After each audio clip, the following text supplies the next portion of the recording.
तिसऱ्यांदा भाजप सरकार येत आहे. मुख्यमंत्री देवेंद्र फडणवीस यांचं योगदान तिथे राहिलेलं आहे. काय अपेक्षा आहे तुम्हाला? पश्चिम बंगालमध्ये काय बदल होईल तुमचं सरकार आलं? माननीय पंतप्रधान नरेंद्र मोदींच्या नेतृत्वामध्ये बंगालचे मुख्यमंत्री सुमेंद्र अधिकारी यांनी आज कार्यभार स्वीकारला. डबल इंजिन सरकार आला आहे. विकसित भारत, विकसित पश्चिम बंगालचा संकल्प घेऊन आला आहे.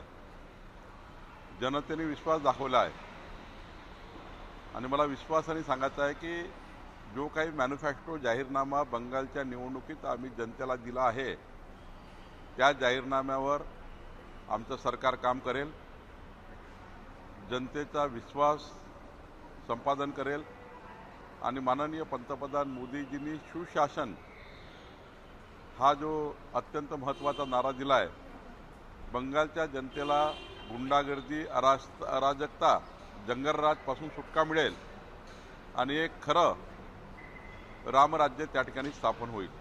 विजय वडेट्टीवारांनी आरोप केला की ठाणे जिल्ह्यातली जवळपास 6,000 कोटींची जमीन जी आहे ती 2 कंपन्यांना देण्याचा घात या सरकारने घातल्याचा आरोप केलेला आहे. विजय वडेट्टीवारजीला पूर्ण माहिती नाही, मी त्यांना कालच माहिती दिली आहे.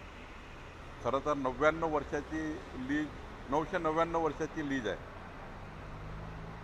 आणि इंग्रजाच्या काळापासून लीज दिली होती. पण ही गोष्ट खरी आहे की महसूल संहितेप्रमाणे ही जमीन क्लास 2 आहे. परवा नरवा जो हायकोर्टाचा निकाल आला, उच्च न्यायालयाने हे जमीन मीरा साल्ट कंपनीच्या नावाने देण्याचा निर्णय केला आहे. आम्ही पूर्ण बाजू कोर्टामध्ये मांडली आणि या कोर्टामध्ये युनियन ऑफ इंडिया पार्टी होती.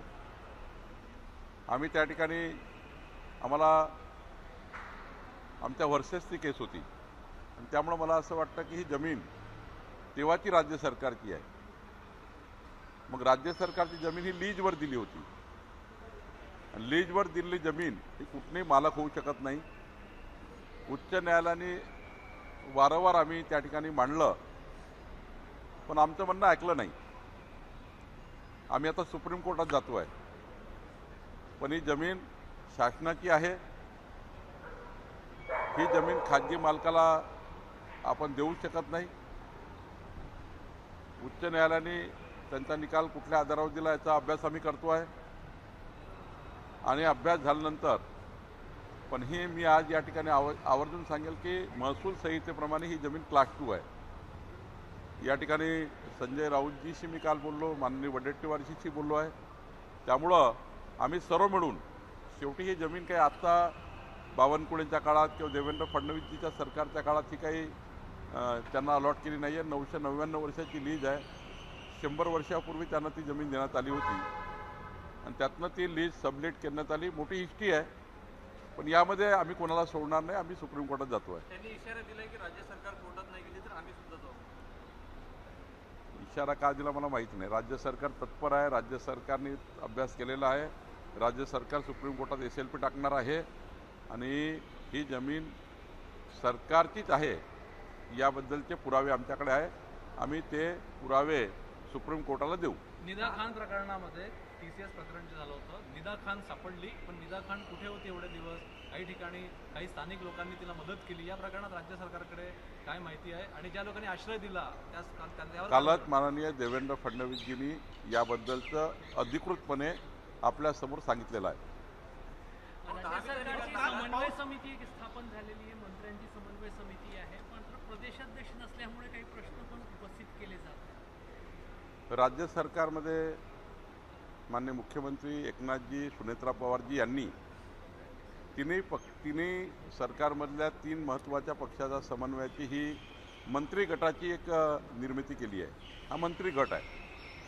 पण पक्षाच्या समन्वयाची समिती मात्र माननीय रवींद्र चव्हाणजी, सुनील तटकरेजी आणि माननीय एकनाथ शिंदेंच्या पक्षाकडनं एक जे नेमतील ते असे 3 लोकांची समन्वय समिती ही पक्षीय समन्वयाकरता राहणार आहे आणि सरकारमधला समन्वय याकरता मंत्री गट निर्माण केलेला आहे.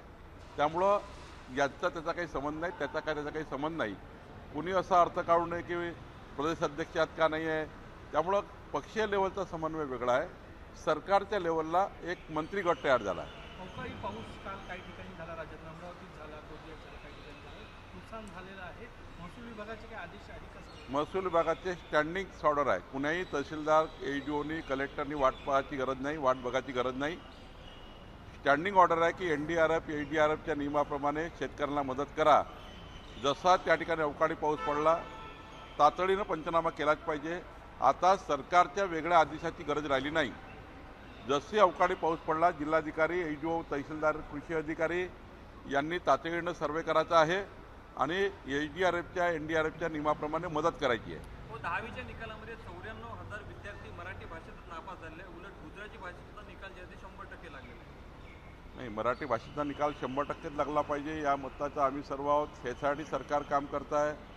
मी सर्व विद्यार्थ्यांना विनंती करेल, पालकांना विनंती करेल की मराठी भाषा जी मातृभाषा आहे, मातृभाषेचा विषय आपले विद्यार्थी पास झाले पाहिजे. याकरता सर्व पालकांनी, महाराष्ट्राच्या सर्व नागरिकांनी ते प्रयत्न केले पाहिजे. शरद पवार पक्षाच्या प्रवक्ते विकास लवांडे यांच्यावर शाईफेक करण्यात आली आहे. वारकरी संप्रदायात शाईफेक झालेली आहे. वारकरी संप्रदायामध्ये वाद निर्माण झाला आहे. लवंडे जे राष्ट्रवादी प्रवक्ते आहेत त्यांच्यावर संग्राम भंडारे नावाच्या दुसऱ्या वारकरी संप्रदायाच्या व्यक्तीने शाईफेक केलेली आहे. संप्रदायामध्ये अशा पद्धतीनं नाही, मला याच्याबद्दल काही माहिती नाही, त्यामुळं मी योग्य वेळी बोलेन. नवीन नागपूर संदर्भात जमीन अधिग्रहणासंदर्भामध्ये हालचाली पुढे झाल्या. जमीन अधिग्रहण ही सुरू झालेलं आहे. पहिलं जे शेत आहे त्याला 4 कोटी रुपये हेक्टरी हे मिळालेलं आहे. काय सांगाल, तुमचं आव्हान काय या परिसरामध्ये? या परिसरातल्या सर्व जनतेची मी बैठक घेतली होती. आधी त्यांच्या मनात अनरेस्ट होता की आम्हाला योग्य भाव मिळणार नाही, पण जी बैठक घेतली त्यामध्ये चांगला भाव शेतकऱ्याला मिळाला. मला या गोष्टीचा आनंद आहे. भूसंपादन मंत्री म्हणून मला या गोष्टीचा न्याय करता आला. शेतकरी आनंदात आहे त्यांना जे पैसा मिळाला आणि त्यांना भूखंडसुद्धा मिळणार आहे. आणि त्यामुळं मला असं वाटतं नवीन नागपूर बसवताना शेतकऱ्याचा कुठलाही अन्याय होणार नाही ही काळजी सरकारने घेतली आहे.